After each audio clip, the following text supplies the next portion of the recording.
A good Erev Shabbos. Today is not just the last Shabbos of 2023, but it's also the last Shabbos we read the book of Bereshit, the book of Genesis.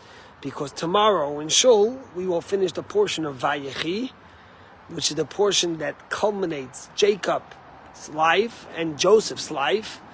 And we will get up together and we will say, Chazak, Chazak, Vinit Chazek. May we be strong and be strengthened, just as we finished the portion of the book of Bereshit to finish all the other 5 books, all the other 4 books of the Torah. But it's interesting, because the last verse in this week's Torah portion is Vayamas Yosef b'Mitzrayim. Joseph passed away in Egypt, Vayachan to Oisai, and they embalmed him.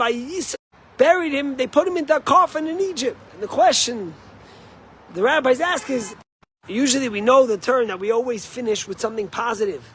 And why would we finish with telling us about Joseph's passing and him being buried in Egypt?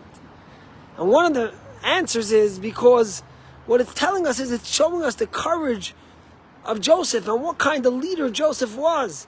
Jacob, don't forget, at the beginning of the portion, makes Joseph promise that he will take him out of Egypt and he will bring him to Israel immediately to be buried there. But what does Joseph say when he passes? He tells the Jewish people, it's okay, I'll stay with you here, but when God takes you out and brings you to the Holy Land, then you will carry my bones with me.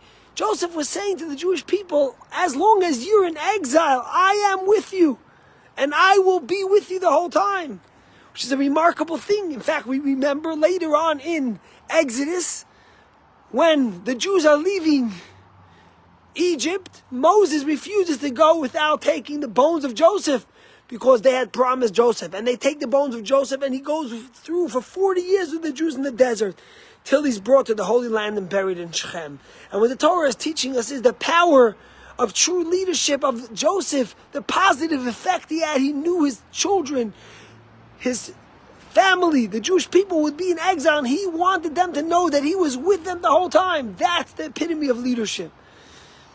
But there's something else remarkable about this story. The rabbis tell us that when Moses was punished by God, and God told him he won't go into the land of Israel, and he pleaded with God, and God tells him, go up to the mountain, from there you will see the land, but you will not enter the land. And Moses looks at God and he pleads with God. He says, why? He says, even Joseph, you allowed his bones to go in to the Holy Land. He's going to be buried there. Why can't I at least be buried in the Holy Land of Israel? And the Midrash tells us something remarkable, that God turned to Moses and he says that the person who gave his life for the land of Israel and identified with it, he will merit to be buried there. And the question is, what does that mean? Did Moses not care for the land? What made Joseph unique in the sense that he merited to be buried in the land of Israel? And the rabbis say something remarkable. Twice after Joseph is sold by his brothers into slavery, is he identified, once by Potiphar's wife, and once later when he's taken out of prison because the butler remembered him, and the butler tells Pharaoh, hey, there's a dream interpreter in prison. Both times, how is he identified? Vishamitanu nar Ivri, a Hebrew. Every time Joseph is mentioned, when he's in Egypt the 2 times, he's mentioned Eved Ivri, a Hebrew. And the rabbis say Joseph was extremely proud, even though he was sold by his brothers, and he could have faked his identity, he could have changed, he could have become an Egyptian. He didn't have to live with the persecution of being a Jew and everyone identifying him that way. Nevertheless, Joseph said, I am a Hebrew, I am a Jew. He wasn't embarrassed. But yet, when Moses runs away from Pharaoh in Egypt, and Moses ends up a Midianite, and he helps Jethro's children roll off the stone, and they come home, and the father says, why didn't you bring him? Who rolled it off for you? And they say there was an Egyptian lad. He didn't identify himself as a Hebrew. as an Israeli, as a Jew. He was identified as an Egyptian. Says the Midrash that because Joseph always identified and proudly carried the fact that he was a Jew, he was a Hebrew, he was Israeli, he merited to be buried in the land of Israel.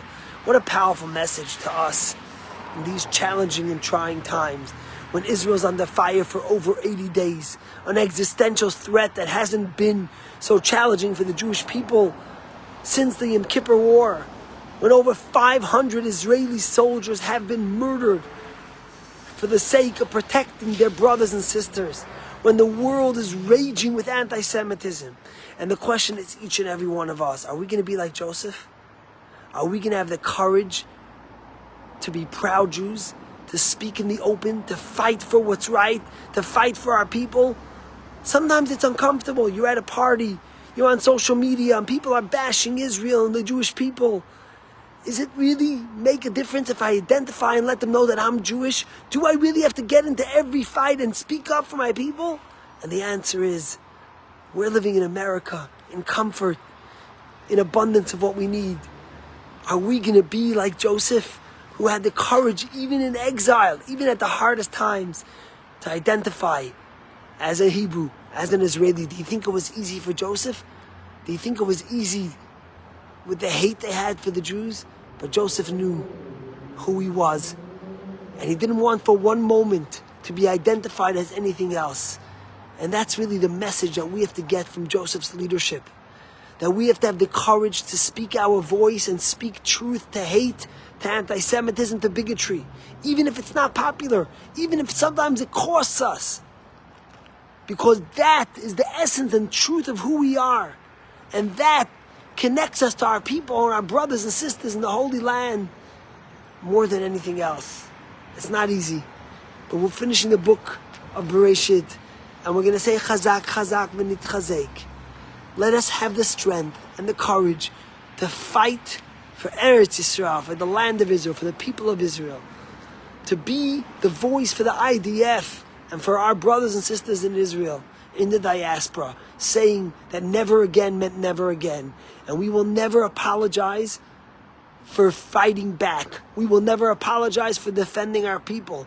We will never apologize for being strong, for being mighty, and for constantly looking after the people of Israel.